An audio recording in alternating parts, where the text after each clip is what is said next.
السلام علیکم ورحمۃ اللہ وبرکاتہ نحمدہ ونصلی علی رسولہ الکریم اما بعد فاعوذ باللہ من الشیطان الرجیم بسم اللہ الرحمن الرحیم وللہ الاسماء الحسنی فادعوہ بہا صدق اللہ العظیم۔ تو محترم ناظرین حضرات، آج ہم بات کرنے والے ہیں انیقہ نام کے بارے میں۔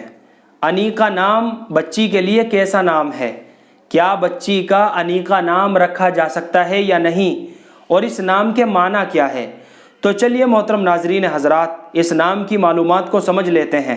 تو محترم ناظرین حضرات، انیقہ نام لڑکیوں کے لیے معنی کے اعتبار سے اچھا نام ہے، لیکن آپ حضرات یہ بات ذہن نشین فرما لیں، یہ نام جو میں آپ حضرات کو بھی بتا رہا ہوں، یہ انیقہ نام الف سے ہے، عین سے نہیں ہے، اور آخر میں بڑا قاف ہے، چھوٹا قاف نہیں ہے۔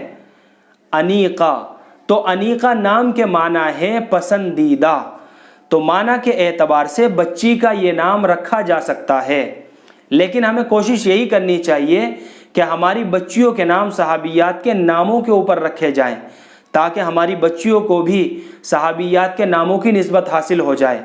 اور صحابیات کے ناموں کے لیے معنی کی کوئی ضرورت نہیں ہوتی، بس ان کے ناموں کے لیے نسبت ہی کافی ہوتی ہے۔ اللہ ہم سب کو عمل کی توفیق دے۔ فقط واللہ اعلم۔